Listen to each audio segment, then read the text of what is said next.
One of the penalties of an ecological education is that one lives alone in a world of wounds. Much of the damage inflicted on land is quite invisible to the layman. An ecologist must either harden their shell and make believe that the consequences of science are none of their business, or they must be the doctor who sees the marks of death in a community that believes itself well and does not want to be told otherwise.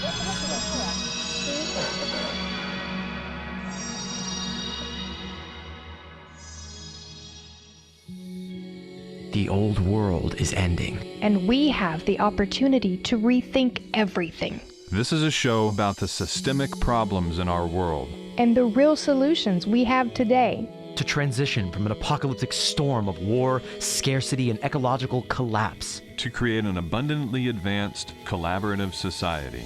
That sustains all life. You may think it's an impossible dream. But the alternative is an inevitable nightmare.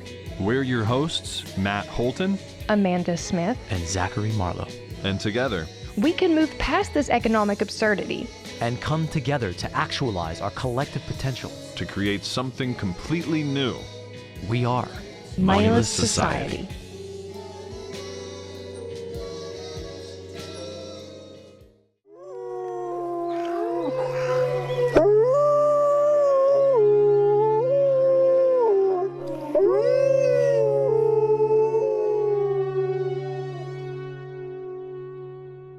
Hello, today we have with us Chris Agnos from Sustainable Human, a nonprofit organization aimed at evolving human consciousness.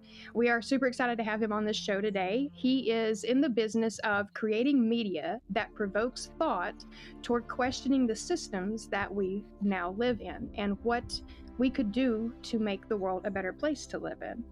Chris, tell us more about all of that. Sure. Thanks for having me on the show. It's great to be with you guys. I would say about a decade ago, I started realizing the power of storytelling. I realized that stories are actually how we make sense of the world. It's how we use these stories to help us identify with ourselves. We not help us identify, not with ourselves, but identify.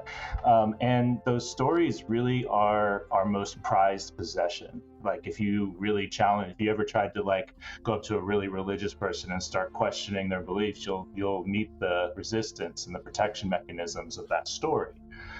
And really, we all have these stories, and it's just a matter of whether or not we are conscious of those stories or they kind of run in the background for us.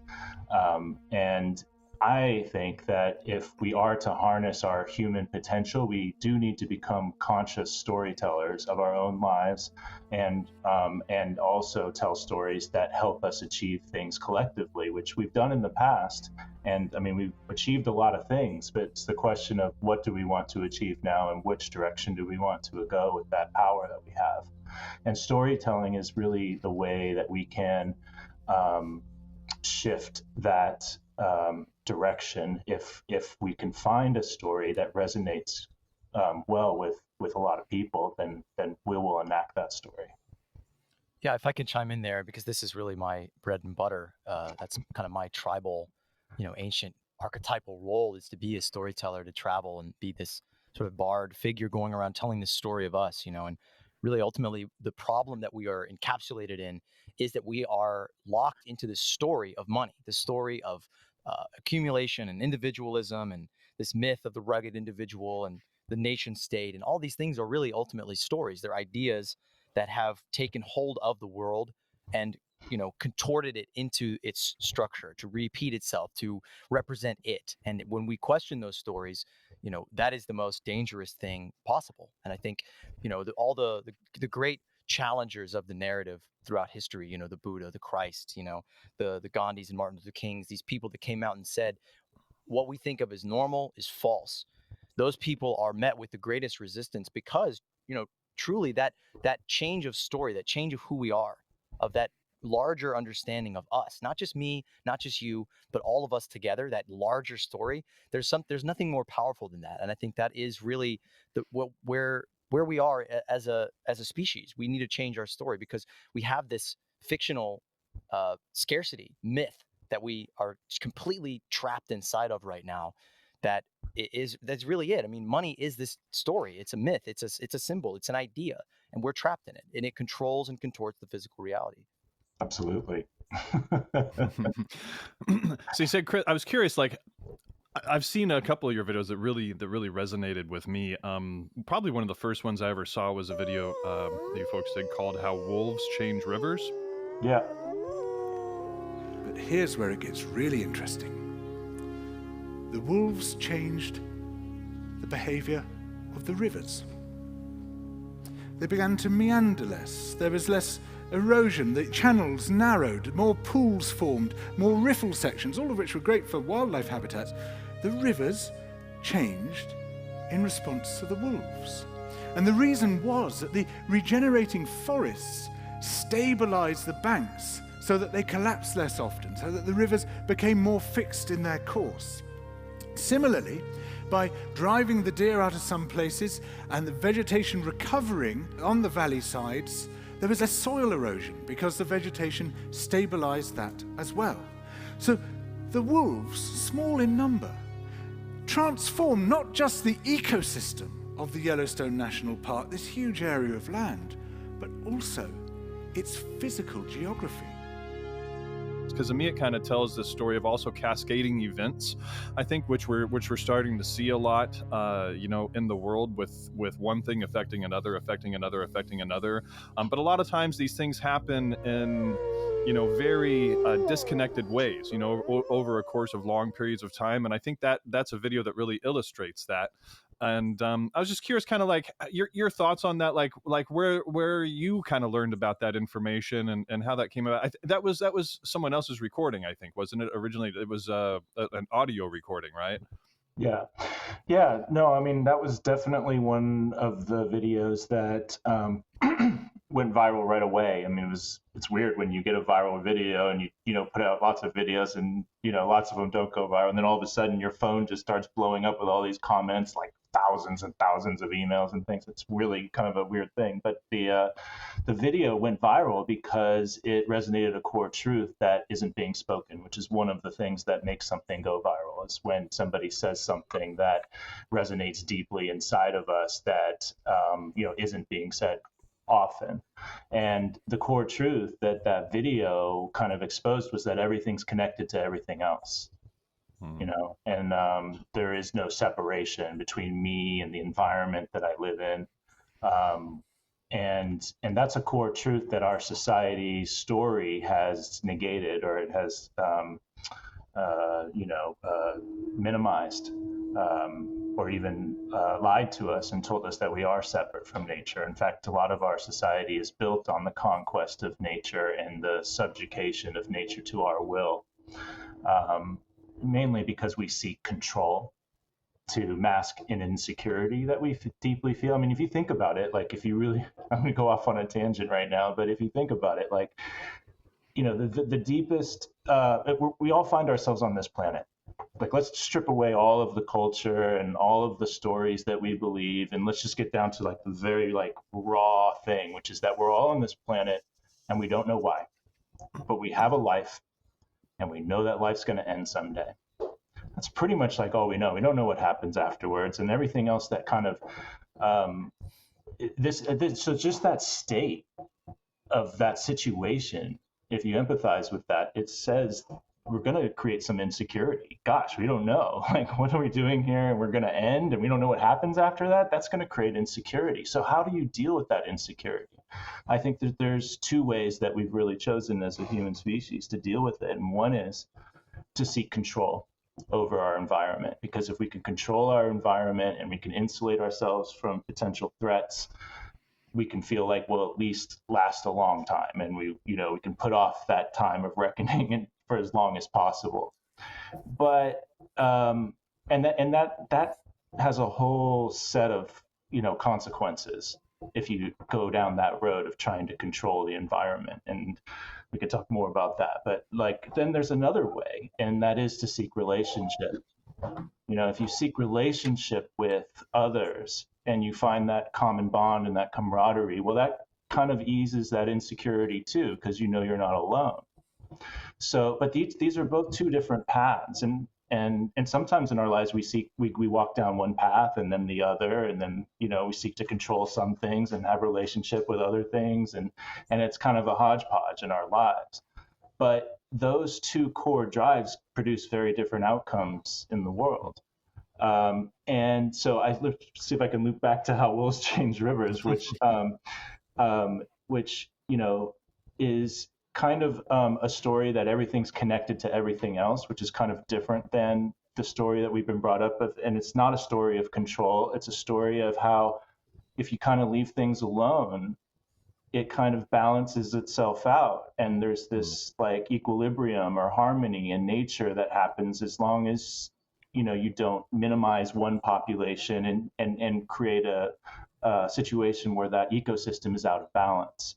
And that's what we really have today right now, is we've kind of removed things from all kinds of different ecosystems and torn down other things and eliminated some species that we saw as pests and really just wreaked havoc, and not realizing that, oh, actually, if I can find the way that nature works and work with that, I can actually, help to produce a paradise here on Earth. So I think the wolves video kind of touched that deep truth that everything is connected, and that's kind of why it resonated so much with people.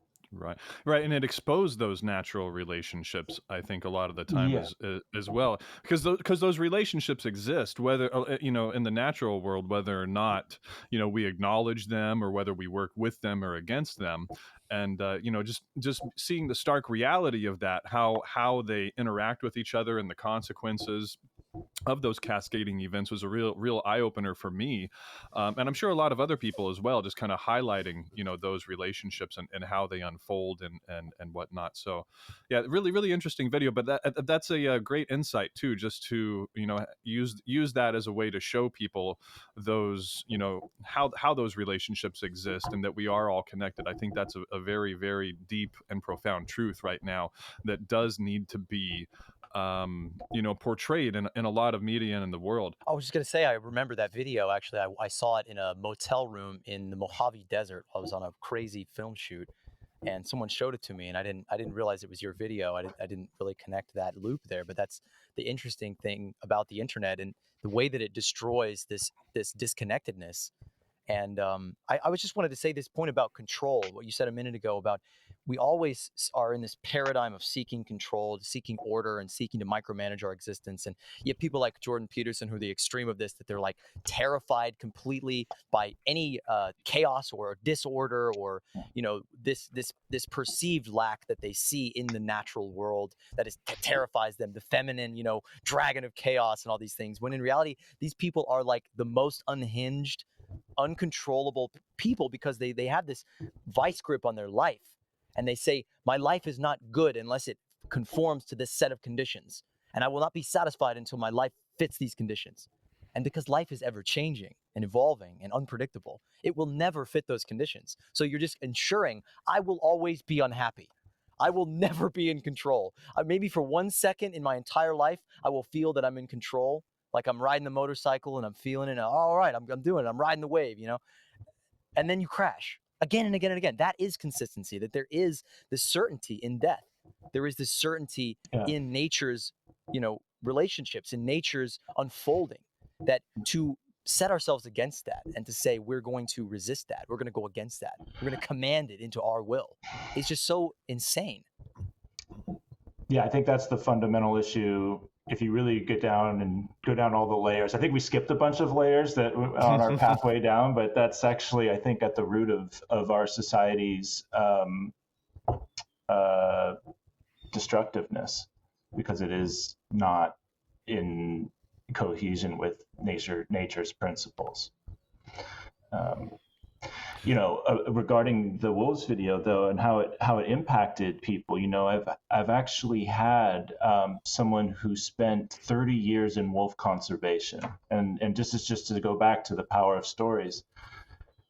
they said that this video helped more to sway people's hearts and minds about wolves than anything that she's done in 30 years of conservation work. This is the video that helped people to go, oh, wolves are not the big bad wolf, because that's the story. What was the story before? Little Red Riding Hood, the big bad wolf. Everywhere you go, the wolf is the thing that comes and takes the sheep or whatever it is from the farmer.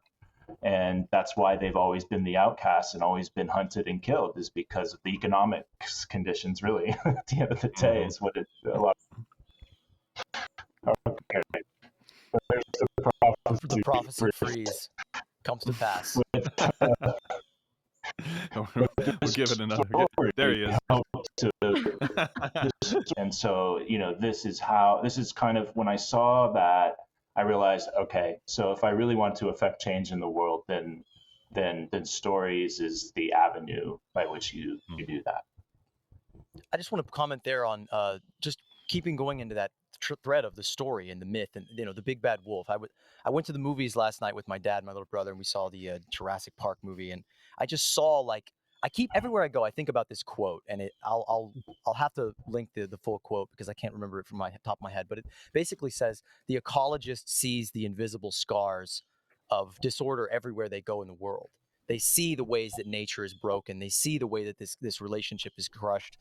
And I can't go to the movie theater and drizzle, factory farmed, glyphosate infested, poisonous food, butter on the popcorn and just think it's okay. I can't watch the trailers for movies where people are getting eaten by lions and things like that and not see this is propaganda against nature. This goes against life, that almost everything in our storytelling, our myth making, Hollywood especially, and this is something I've spent my life really devoted to, is movie making, and seeing the complete divorce from reality that is Hollywood, that insidiously and unconsciously perpetuates these narratives that nature is an enemy. That in fucking Jurassic Park, which was funny because I'm going to do this thing where people do where they watch a piece of media and then they have to talk about it. It's like a viral thing. But it was this movie that it actually kind of tickled this urge of an ecological understanding of oh, we've kind of fucked the earth up by introducing dinosaurs to it. And they were actually trying to deal with some kind of ecological crisis, but in a way that ultimately circled back to reinforcing these myths that oh, some random scientist is going to find a cure for the problem and fix it and save the day, and we don't have to continually rethink our lives and question the way that the movie theater itself is constructed, and the trash that we're throwing away after we leave, and all these things that these myths and narratives and stories that we live in, there is no greater and more sort of totalitarian crusher of the imagination than Hollywood, that normalizes disorder.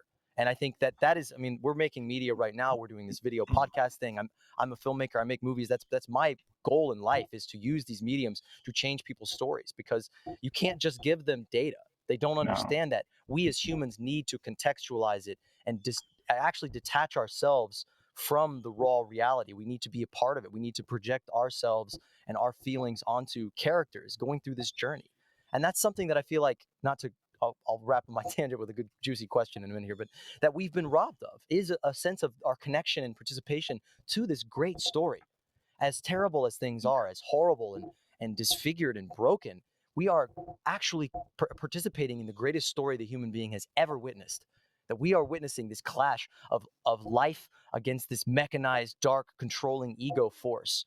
And we are a part of that. We can change that story with our own lives. And so many people have been divorced by that. So, Chris, I'm just curious, and I love your videos. I really do. I think they're brilliant. I search people a lot, like Jeremy Rifkin, things like that, and I'll inevitably see your videos come up. And you do a fantastic job of helping people feel like they're a part of that, and there's an epicness in that. And I'm just curious, kind of your process and your motivation, and just the way that you see the world, and the drive that you take to do something about it. It was a weird question. More of a statement. It's a broad question for sure. I would say that I guess I think empathy is probably one of the biggest tools that we use. And, I could never do any of this work actually without my wife, who's been the person that has helped me to know myself, get to know myself, really heal my own wounding. And so we actually work on all of Sustainable Human together. It's a joint effort between the two of us, and I definitely couldn't do it without her. So, we really take music as a big part of the piece, and we make sure that we have the right music, and then we also incorporate, just visuals. It's really trying to really match the visual that fits what people are talking about. And the combination of all of those three things helps to tell a story in a way that you can be more precise with than if you just have words. If you just have words really have been, what do you call it? They've been, demystified or desanctified. They've lost their meaning in many ways, and that's a big product of the marketing world who has used these words to sell things that Commodified. They've been commodified. Yeah, that's the word. They've been commodified. It's exactly what's happened. Yeah. And that commodification of language has left us not trusting those words. And so when you combine it with the context of visuals and music, which is really kind of a language you can't lie with, then it can help to tell a story in a more impactful way. Yeah. Speaking of the commodification of language, oh, sorry, Amanda, you go ahead. No, are you sure? Okay. Go ahead. I've talked more than you have, so you go. It's so funny how much time we spend no, after you. No, go ahead. You're like, it really is like doing that and figuring out how to step back and let other people speak is so much of this process. And here I spoke over both of you in the process. Go ahead. It's funny because it leads right into the point I want to make. And Chris and I were talking about this before we hit record. I get very excited about this topic, the topic of language, of etymology. And basically, I'm at a point in my life where I feel like spoken language is completely fallible. It is, it's a logical fallacy at this point that doesn't really serve anything but a commodified world. That's probably not the best way to word it, but here I am struggling with words because again, I just struggle to find words that truly convey what I'm feeling and thinking. Everything has been, as you said earlier, Chris, shoved through the corral of the market. Words don't have meaning in the sense that they're, like they have an intrinsic meaning. They have a commodified meaning where people are like, I'm being nice to you because I'm getting paid to be nice to you, And then I think that transfers into a lot of different areas of our life where, like, say you go to Starbucks and get a coffee and the lady is nice to you, the barista is nice to you. And then in the rest of your day, people are being nice to you. And then you can't help but wonder, why are they being nice to me? Are they being nice to me because, they're getting something out of it, because it helps them control the situation that we're in that moment, or because it's innate niceness, for what all of that's worth. But getting to the point in the question I really wanted to ask, you call yourself sustainable human, and sustainable is one of those buzzwords that has been turned into more of a cliche, such as the word love and so many other things that people just throw around, and it really doesn't have any weight anymore, especially with the green market and green politics and, so on and so forth. So what does the word sustainable mean to you? Why is it what you have chosen to name your organization? And how do you think it plays a part in storytelling? That's a great question. Sustainability, what the hell does that mean these days? I kind of like to take the word apart sometimes and just look at it, and really when you look at it, it says it's the ability to sustain. So it's a vague term by itself. It actually means nothing unless you can put it into some context of what it is you actually want to sustain. Without knowing what it is you want to sustain, then the term is meaningless. So the problem with sustainability at this point is that this is still this thing that you want to sustain is ambiguous. People still do not define what it is that they're trying to sustain, and more often than not, these days, what it means is we want to sustain our economy, and Sustain capitalism. sustain capitalism. This is how the term is being used these days, is to sustain that. So we called ourselves Sustainable Human because we wanted to sustain humanity. And that's a different thing than if you want to sustain capitalism, because capitalism is actually the thing that's going to destroy humanity. And so to sustain capitalism is actually to destroy humanity. And therefore, we wanted to be called, Sustainable Human, because we actually want to sustain humanity. And so that's kind of the origin of the name. And you're absolutely right about language, though. And I just love to just jump into a small little detail about that just to maybe something that people haven't considered before. But one of the most destructive words in our language is actually one of the ones we use the most, which is the word is. Is actually this, if you translate it, it can be translated into mathematics too. It can be, and then when you translate is into mathematics, it's actually equals. And the thing that word does is, it's in the word equals, is when you say is, you say, the man is angry. What I've done now is I've associated the man with anger, and I've said those two things are equal.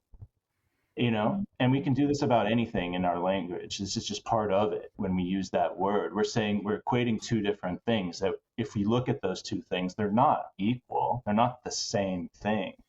And actually, nothing is the same thing. I mean, the way that we think about science, and the building blocks of our civilization, when we go down to like electrons, we think, in our minds, we've been kind of programmed to believe that every electron is like every other electron. It's the same thing. There's 3 electrons. Okay, so there's those 3 things.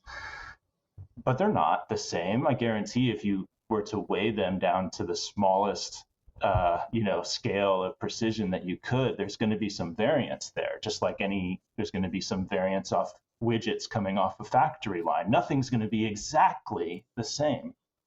But yet, if I were to say there's 3 trees outside, well, what have I done? I've basically said that those 3 trees are exactly the same, but they're different heights, they're different weights, they have different leaves, they have different numbers of branches. They're all unique things. So if you see what our language can do and does all the time, just by its very nature, is it begins to equate things that are not the same. And so and then that again, now we've kind of created this lie that we've equated two things that are not equal. But if we don't have that consciousness of that everything is unique, that everything, that there is, only one of each of you and one of each of us, and that squirrel out there is unique from every other squirrel. It's got its own personality that the other ones don't have, just as we do. You begin to see the world a little bit differently in that uniqueness, and it goes beyond language, because our language can't even describe that really, very well, just by its very nature. And so anyway, I just want to drop that in there. Can I piggyback off of that really quick, Marlo? Great point. Go ahead. I just want to say, it sounds to me like what you're essentially describing is language as a reductive form of communication, because without visuals, without vibrations such as music, we're just doing our best to convey what we're feeling and thinking, and ultimately it boils down to a need to somewhat control, as you were talking about earlier, the situation, the moment that we're in. Not that we're innately nefarious beings, but in the world that we live in, the need to control the situation we're in has dominated how we use our language. And so again, it adds another layer of reductiveness to spoken language. That's the need for visuals and music to be added. People can see, and in that way, feelings are provoked, things that they can feel and then better understand, versus words coming at them that may or may not have the weight that they need to have. Couldn't say it better myself. That was really well said. And to get back to that comment on the word is, I think, like you say, the man is angry, and this traps us in this perpetuity of of being, that we are this thing, instead of saying the man is being angry, the man is Mm. behaving angry, the man has anger moving through him. I'm thinking of this really fantastic Jorge Luis Borges story, where he's discovering this tome of these people who didn't have who didn't speak in words like this. They didn't have this understanding of time, that they saw people as always unfolding. There's an ing at the end of everything. And I think that's the property of emergence that's in nature that we're so distanced from. And when people say, we got to change the world, I often say, no, we need to change with the world. We need to stop saying we are in this established mode. This is what we are, and we're going to stay that, which is what we're doing. We're fighting, changing with the world around us, adapting to our environment to remain in this antiquated, barbarous capitalist system, instead of saying life is emergent, it is constantly evolving and growing and being. And that is how we change this problem as the wolves. The wolves are beings, living beings. It's to stop saying I'm going to fight to keep things the way they are, but to say let's evolve into this flow of things coming together as they can be. It's true, and to kind of piggyback on that, I think there's actually a language. I think it may be the Gaelic, the original Irish language. Thinking what I was thinking. Yep. Right. Yeah. They actually don't say the man is angry. I think they say something more along the lines like anger is on me or something like that at the moment, like to kind of signify that soon it will not be on me anymore. Soon it will be lifted off of me, something like that. And but it also kind of goes like you were saying. This world is constantly evolving, constantly changing. That state of equilibrium is a constant dynamic thing as well. And and that's something that I believe humans as a race kind of need to really just kind of realize and accept and even work with that in a sense, because everything is changing. We're a species that's evolving in a constantly dynamic state, and for us just to kind of work with our evolution and consciously evolve, create the types of societies and communities and things like that we want to create, that's a physical manifestation of that type of thinking, of that type of language, to say that this is what is happening right now. This is the situation that is on me, that is on humanity right now. Yet this will soon be lifted off of us. And we have other opportunities. We have different ways of thinking that we can organize society. And, to go back to the great David Graeber's, new book, which we, constantly, reference on this show, there's, in essence, all the most recent research has pointed to we can organize society in any way, shape, or form that we want. There's no exact human nature that just humans keep coming back to time and time again. It's whatever form they choose, whatever form they want to be at the moment, whatever form is on them or on their society. That they consciously organize that way, and we can do that as a species too, if we want to organize in more harmonious ways that use these systems that focus on relationships instead of control. We can do that. We can have that conscious choice at any point in time. And to me, that's really what true sustainability is to work with those natural laws. And like this natural law, resource-based economy, this thing that's constantly evolving. That's this true form of sustainability. When we can work with those dynamic laws in the long term and reinvest in that environment that surrounds us and work with it instead of controlling it. Utilize those relationships, and that's my 2 cents on the subject. In essence. So. Whoa, 2 cents? Aren't we trying to get rid of money? No monetary denominations allowed. That's right. It would sound like you're saying also that adaptability is essential to sustainability.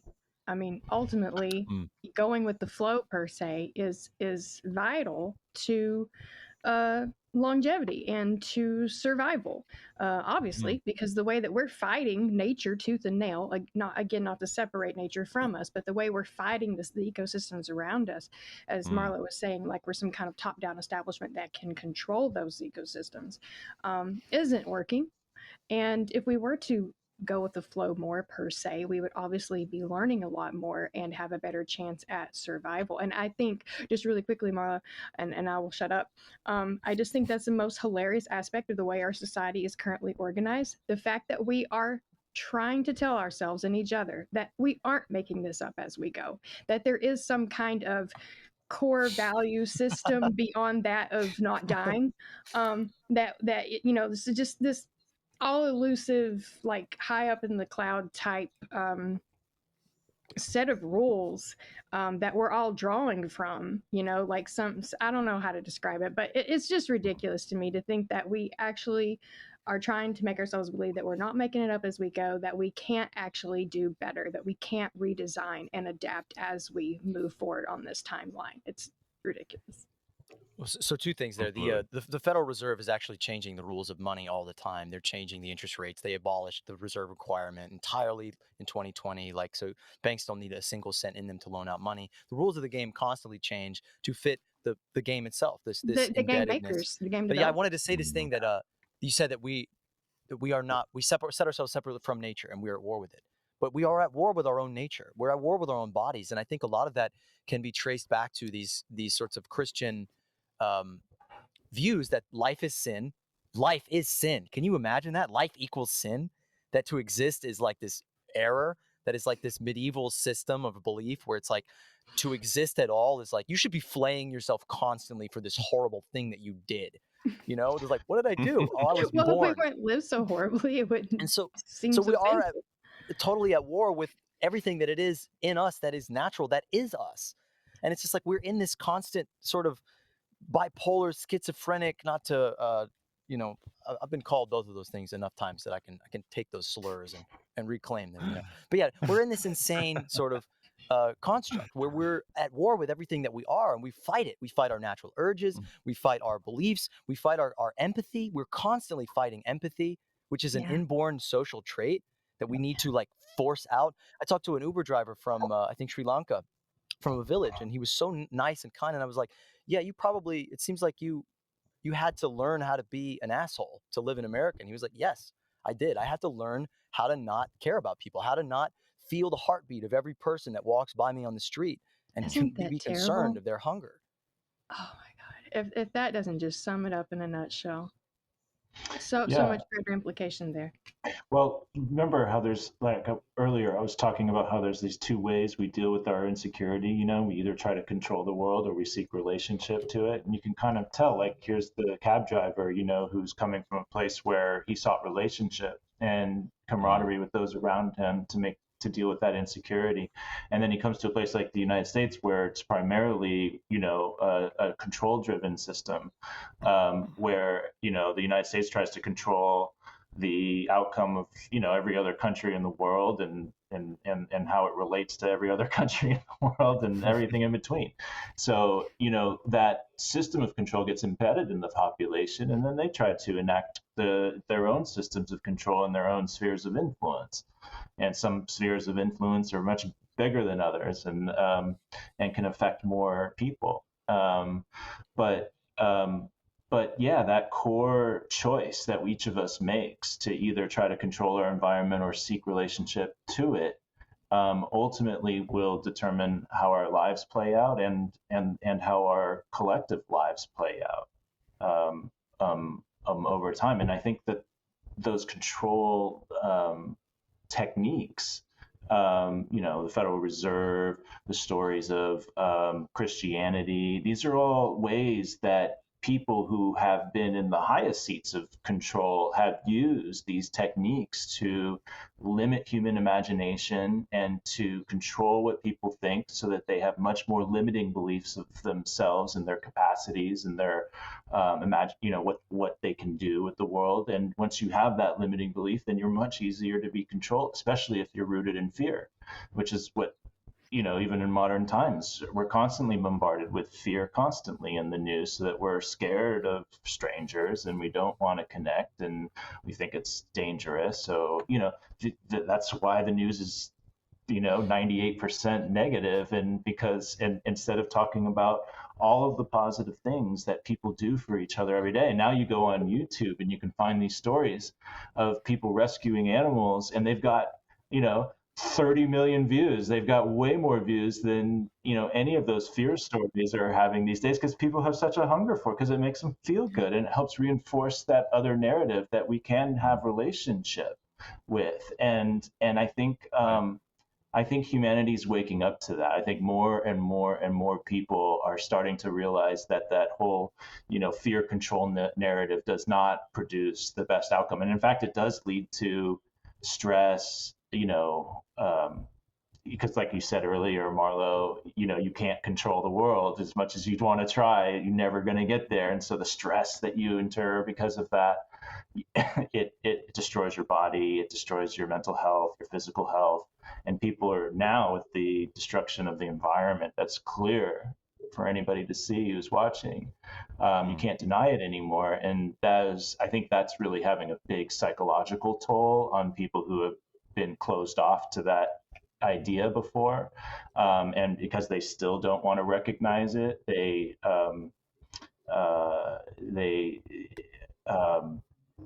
just don't,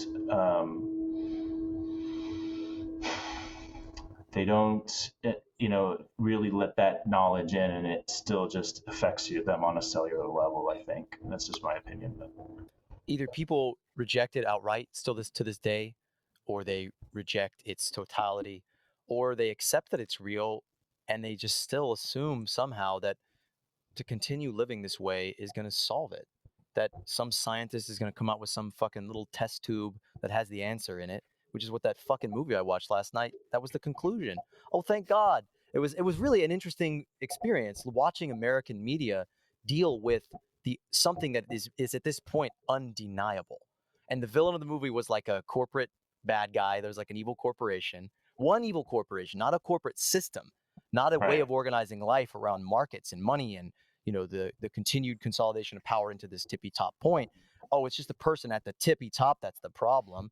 We need to get them out of there. And just like these very flimsy stories they won't question the deep story. We can imagine conflict. We can imagine the end of the world. But as Mark Fisher said, and many others, it's harder to imagine the end of capitalism than the end of the world. Yep. Yeah.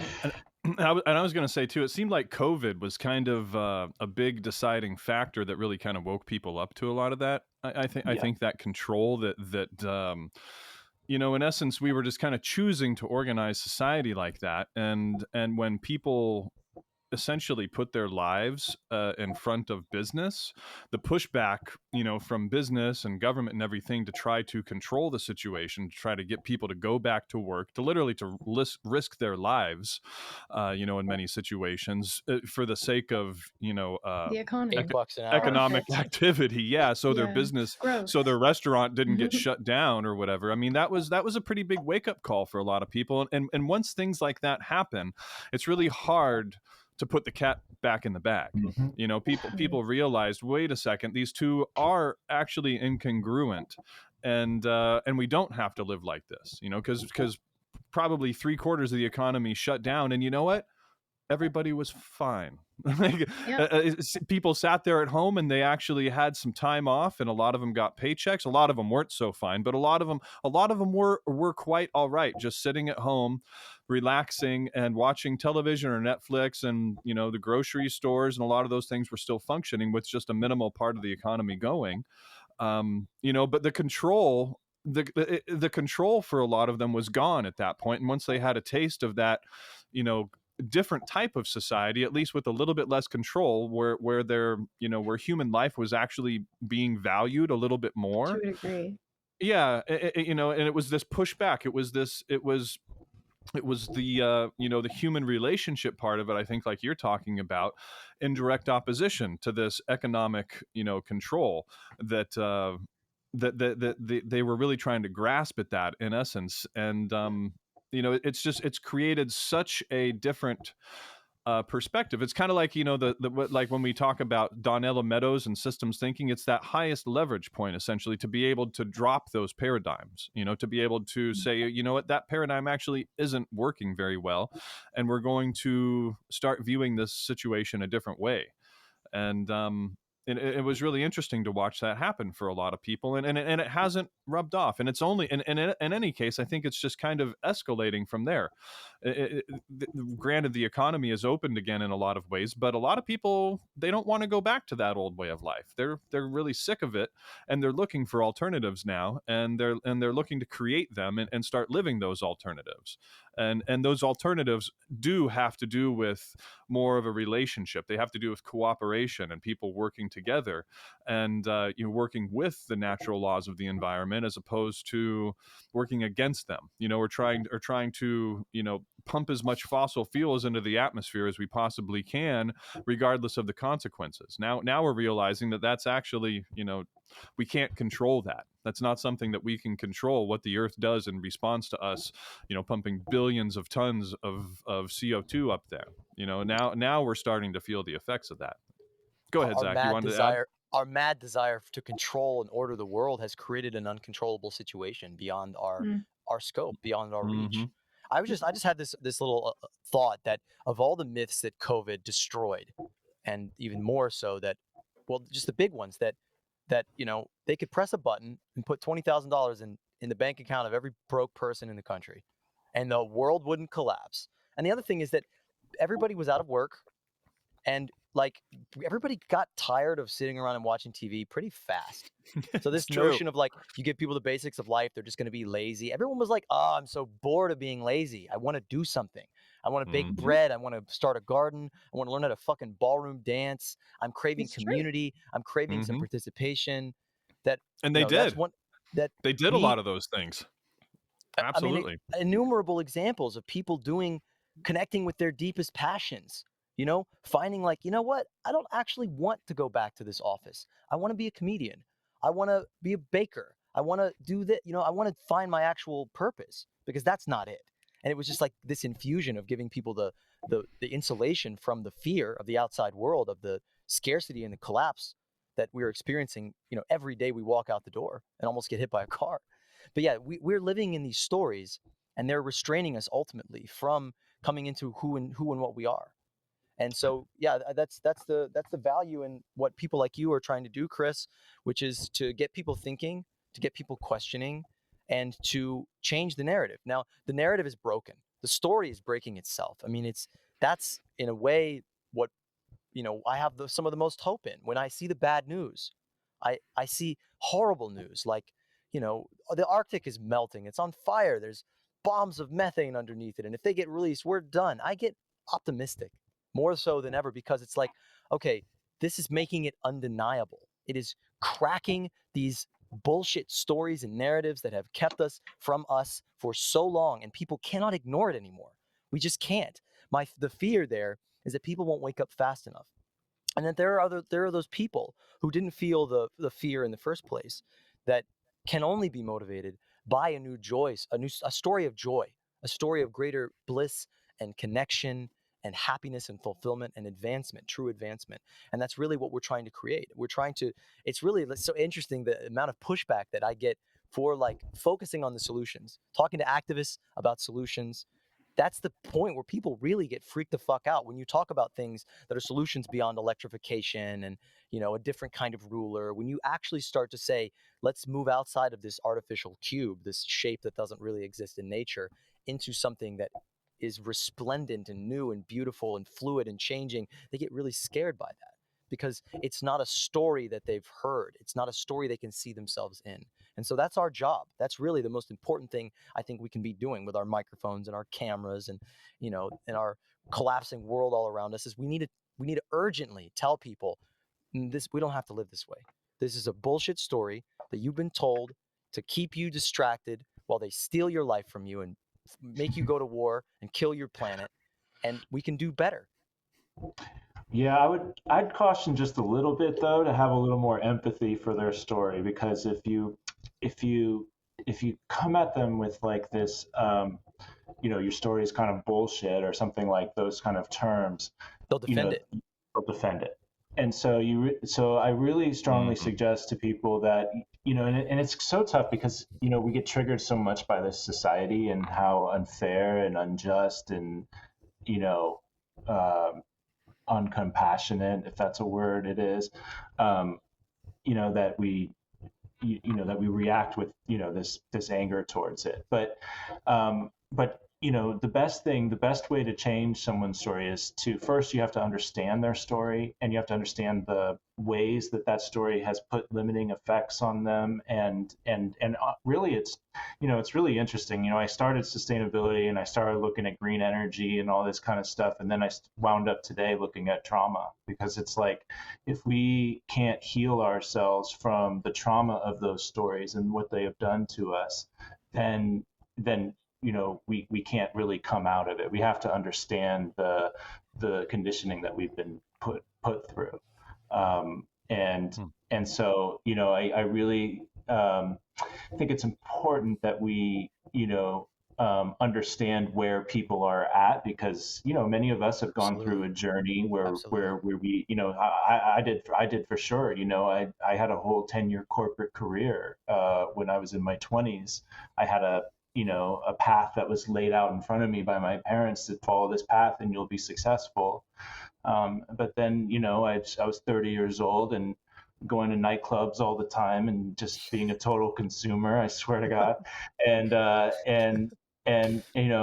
was just like, I think I watched, I think the thing that did it for me was Peter Joseph's work with Zeitgeist, moving forward. I saw that, and I started realizing that, oh wow, this isn't even sustainable, this world that we're going in. It's like, this doesn't, because I had already known that I wasn't happy, going to the bars and doing all this stuff and getting drunk. It was just totally, I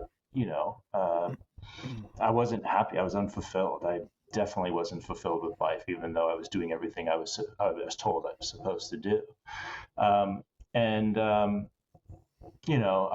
from that moment, I kind of knew that I needed to go in a different direction, and I mean, that just led a whole different story. But that point is that everybody is kind of where they are at in their life based upon a lot of these conditionings, and we really have to be empathetic to that condition in order to help them understand and be that kind of relationship that they've kind of always been longing for but never trusted that they could have.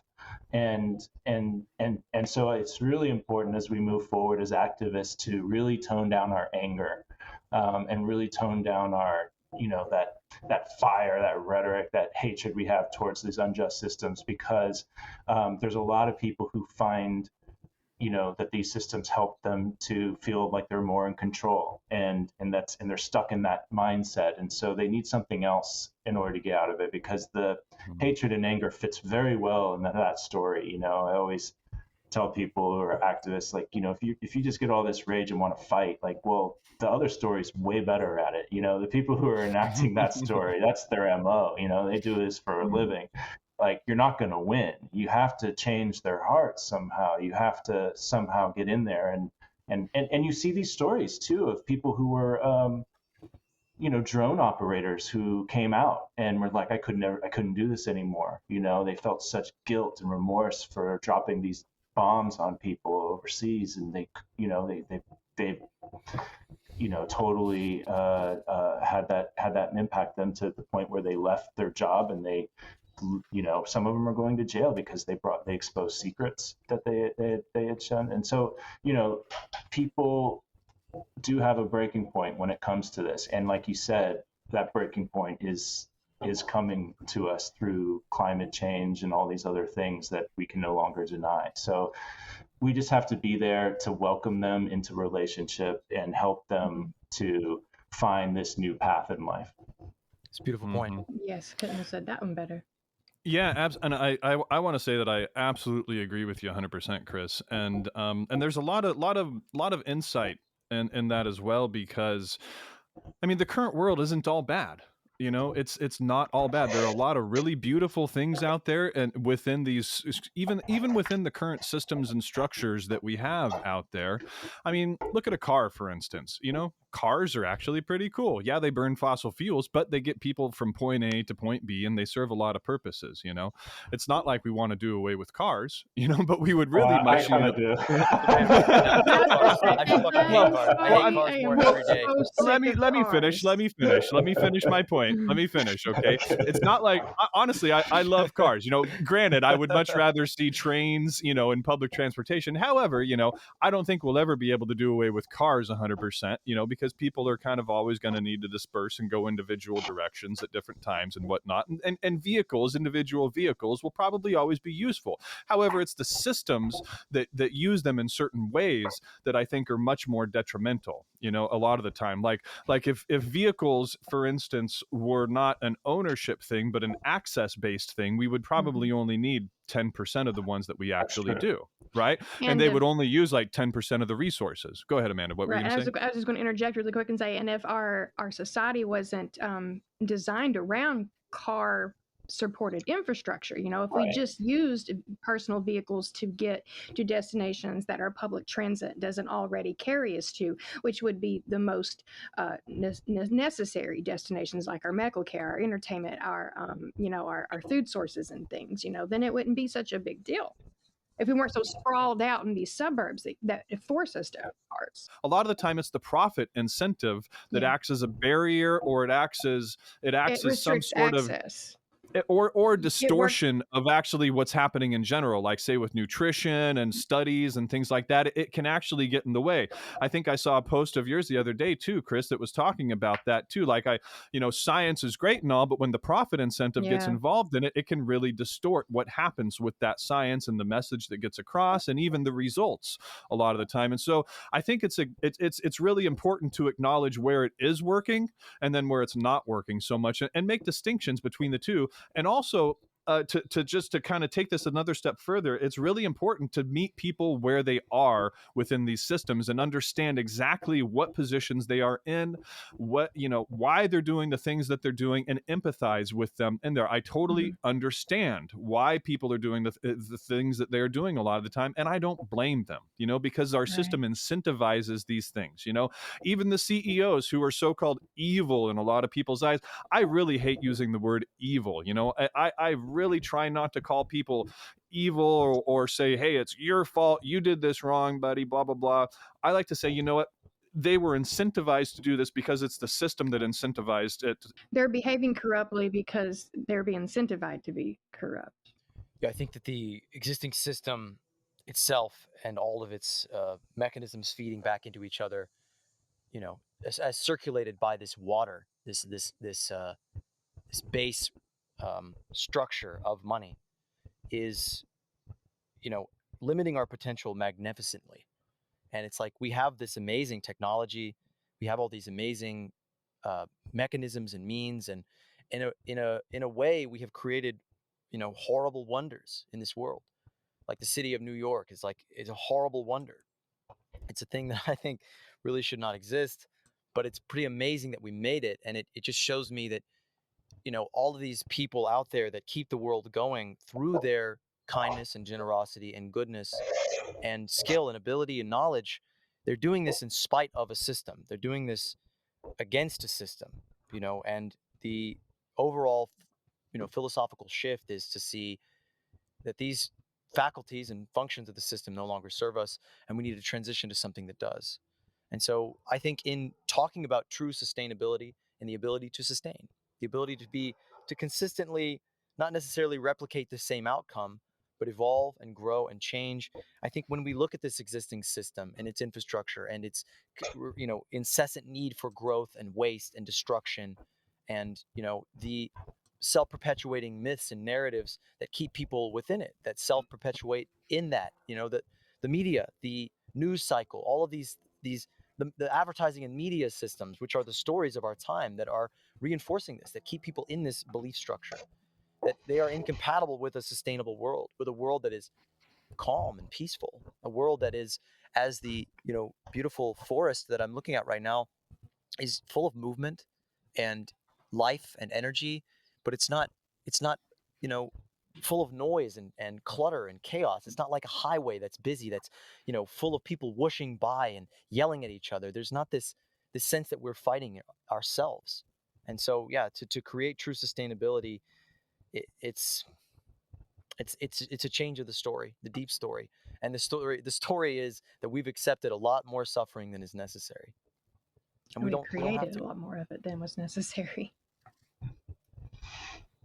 So Chris, I'm curious, how can we work together more? How can we sort of assist in this goal of I think that the goal of your organization was to expand human consciousness. I think I would say that our organization is uniquely and essentially, devoted to the same goal. Aligned, How can we work are. together? How can we collaborate and work together to change that story? Well, I think we are working together and we are collaborating because we both kind of have a similar vision. And I think, part of the change is actually a change in tactics. And, in the past, in our society, the way it works is we create these hierarchical structures and we, create these roles and responsibilities, and everybody does, operates a little machine, little crank that they turn with their left hand or something, all day, and they don't really know the big picture of what's going on for the full thing. And there's, the whole thing's kind of mystified for a lot of people in these hierarchical organizations.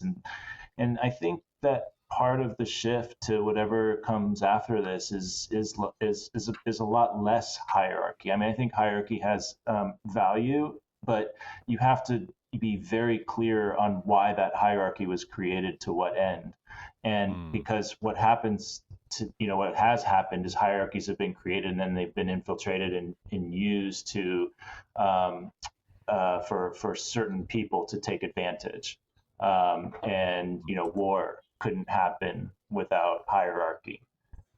So I think, we need to be very clear on why we're creating these hierarchies and only create the ones that are necessary. If you want to build the Hoover Dam, I don't think we should have built the Hoover Dam, but if you wanted to build the Hoover Dam, you would have needed, a hierarchical team of people who could, accomplish that project. So whatever that project is. And so I think we do need to move into a more decentralized way of working together where we have these kind of goals and we all try to work towards that goal, however we see we can participate in it. And then we get together and we share our stories and we collaborate and we learn from each other and we kind of figure it out organically, as opposed to having these like hierarchical organizations where everyone tells you what to do.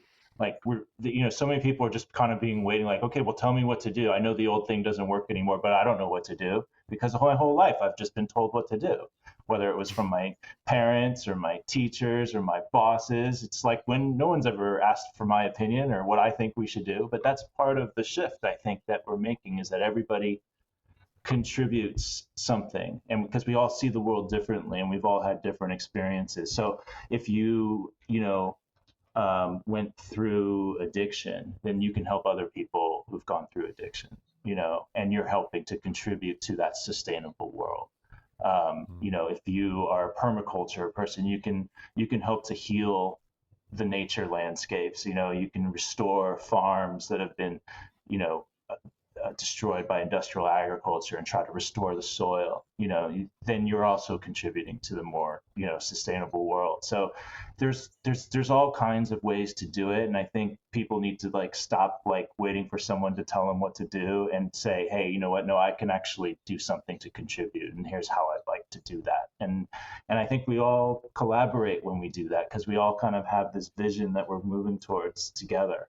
And I think the more that we do that, then the more we make that world a reality.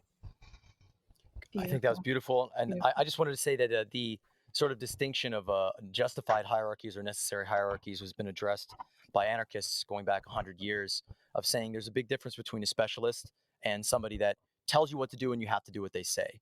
And so this is actually kind of material that we're going to be getting into in future episodes. It's stuff that I've been really very heavily immersed in configuring and tooling and thinking about and talking to people about, is in creating that structure, is in creating a systemic decision making and organizational structure that is, as opposed to the democratic representative structures that we've had before, that is more of a holocracy or a sociocracy. Those are kind of two similar models that people have worked on that are decentralized, autonomous decision-making systems that there's no position structurally for somebody to sit at the top of a pyramid and say, I'm in charge, where instead of that, it's more of circles within circles, nodes within nodes, that give people autonomy within roles that are changing, that are not like, you have this role and this is all you do. It's like, okay, here's your responsibility for the day.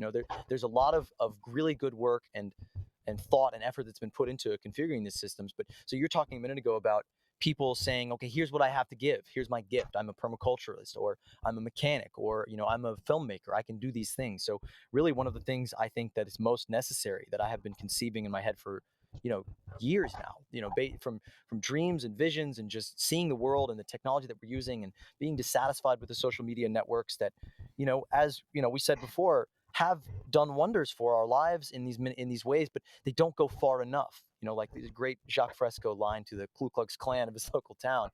They invited him to a meeting, and they said, "What do you think, Jacques?" And he said, "Well, you can't just tell people they're full of shit. You have to meet them where they are." Again, and he said, "Well, it's a good idea, just doesn't go far enough."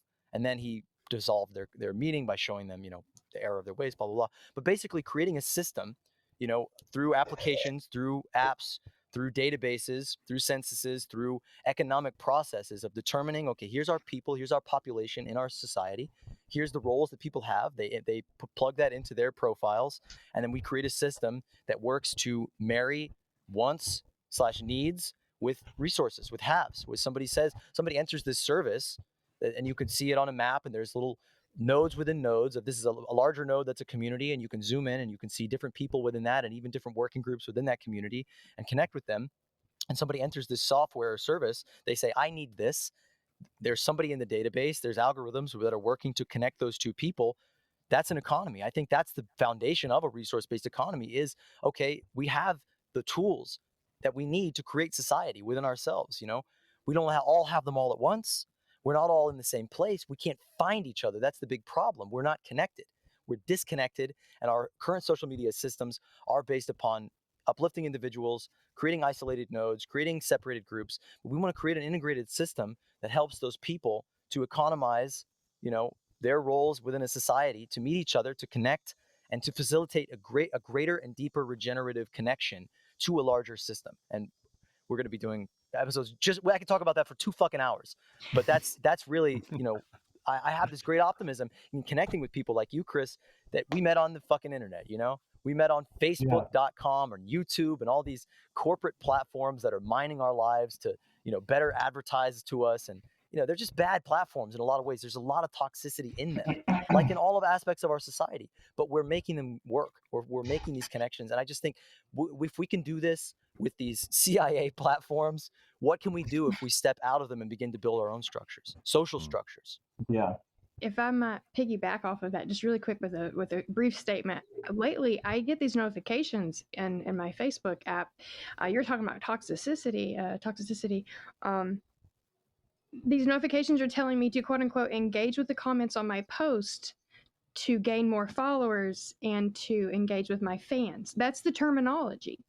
And it appalls me every time. It's ludicrous. Talk about imposter syndrome. It makes gross. my tongue cringe to say it. Like, it is gross. It's like, fans, I'm trying to make friends. I'm trying to build community, not separate myself in some hierarchical structure like you were talking about, Chris. Like, this is ridiculous.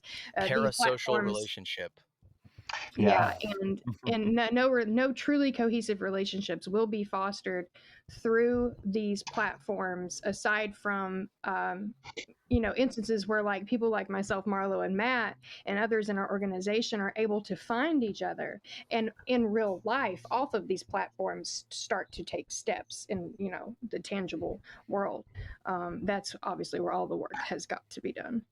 So in the spirit of sort of this thematic thread of storytelling, one of my favorite books, sort of almost biblical, religious text for me, is Joseph Campbell's Hero with a Thousand Faces, which is essentially marking the essential structure of stories all through time and human history. And the structure of those stories is the same. You begin in this ordinary world, this world that we inhabit, that is, totally fine. It's fine that we're sitting in traffic. It's fine that we're going to work. That's just the way things are. Money made this whole world.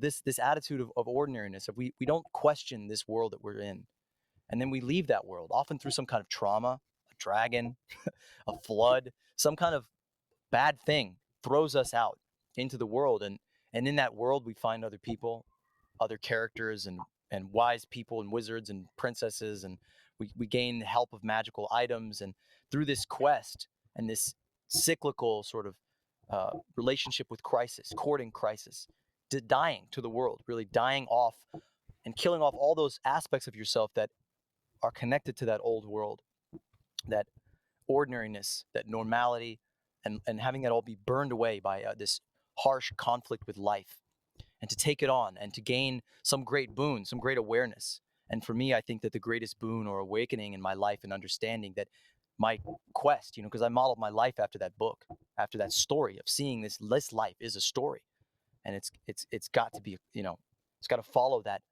route, that myth, that journey, was to discover this truth of the world, to unveil the ordinariness of the world and peel it away, even though for me it really never felt ordinary. It always felt off. But it was to discover that there is a pathway, a holistic answer, not just like some vague kind of sustainable, sustainably thing of, we're going to switch the Q-tips from plastic to wood, this real answer, this real vision of a new world, of a new structure, of a new way of living. And to discover that after this series of shocks and conflicts and traumas, and to bring that back to the people, that's the place in the story that the American mythology has missed out on, is the returning of that boon, of that great revelation to the people, to save them, to liberate them from their unknowing and unconscious oppression. And that is always left out. It's always, in this current American myth, it's all about the individuals, riding off into the sunset with the girl and the fucking sword or whatever it is that, they win, they beat the bad guy and they succeed personally. Whereas it's our role to take this knowledge and this understanding and this adventure, this really fantastic journey that we're all on, and deliver that to the people. And so I think through your example, let me just add that you deliver it through your example. Right. You don't go tell them all about what the new way is. You show them by, inhabiting that new way, and then allowing them to see that and choose for themselves to say, oh yeah, that way looks much better. I love the way that the way that you are, and I aspire now to be more like you because of that. Right. Absolutely. That's one of the reasons why I say too, it's really important that we kind of like build like demonstrations and kind of proofs of concept of the new systems and structures that we're talking about a lot of the time. Is just really try to showcase these ideas and live them in our own lives and show that they actually work, to other people, and start developing these things too. There's a great system that already exists that's totally already exists today, and it's totally anti-capitalistic. It's called a library, right? Like you go there, you check out the book, you read the book, you go back, someone else checks it out, reads the same book, sees the notes that you scribbled in the in the margin. But libraries offer so much more than books, as you know, but a lot of people don't know. Like personally, my local library, they have a seed bank, they'll lend you garden tools, they have a 3D printer that's free to use, including they'll teach you for free how to use 3D printers, Cricuts, and all kinds of things to make things with that you need or just want. It's a resource hub for the community, and they could all be that way.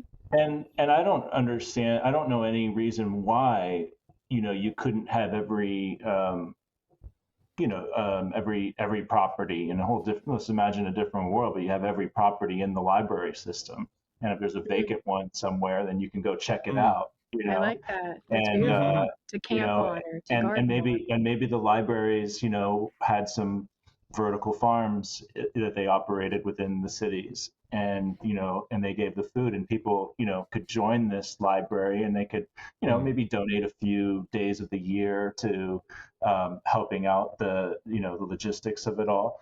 But it's a different economy that could exist alongside the current capitalistic economy.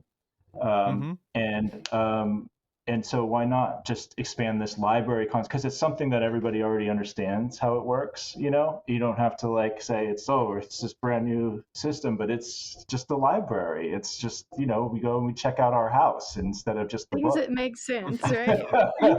See those videos, things that just make sense. Well, library is number one in this system. Exactly. So I like to point and That's use good. that example wherever I can to kind of show That's a great people like example. a different way to kind of do things. Definitely. Well, I think we're running low on time here. Okay. Want to wrap it up in any case, or any last thoughts from anybody? Marlo, Chris, Amanda.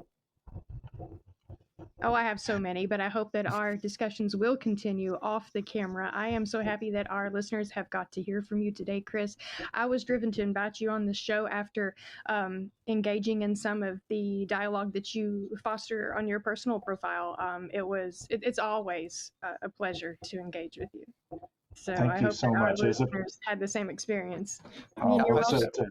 I'd just like to say that let's, as always, I try to foster these shows into relationships, and because we are collaborating, we are working together on this system. And I think, there are, like the library system exists today, the solutions are all out there. They're out there. We just need to bring them together and harmonize to something, to a new story, that we're all a part of, that we're all building with our lives. So, Chris, do you have any closing thoughts to leave a little sparkle in the imaginations of the viewers? Oh gosh, I don't know. It's hard without context. I guess. Well, the context is life as we know it is ending all around us. We are caught in the grips of this brutal, destructive lie. I would say life exists all around us, and it still exists. And as long as it exists, there's going to be a chance for us to turn it around. I think that the only thing we really need to do is to shift our stories and to understand our stories. If you don't understand what your story is, it's important to figure that out and to trace back where it came from, whether or not you still are in agreement with it, whether or not it's working for you to help you have a good life. And if it's not, then start to realize that there are other stories out there that we could use and adopt to live a different life. And you may not find the next one right away. You might have to try a few out and see which one works for you and which one doesn't. And your body will tell you, your body will tell you with the resonance of it, of whether or not you feel like that story is aligned for you and your purpose in life. And so getting into alignment with that is going to lead you not only to the best personal outcome, but also the best outcomes for broader society as well, because we got to stop living other people's stories and the other people's stories that they've embedded into us, and for their benefit and not ours. So, becoming conscious of that is very, very critical. Yeah, I just want to say to people, piggyback on that, stories are meant to evolve. We're not meant to live the same story that was written 245 years ago forevermore. So, get out there and write the next chapter.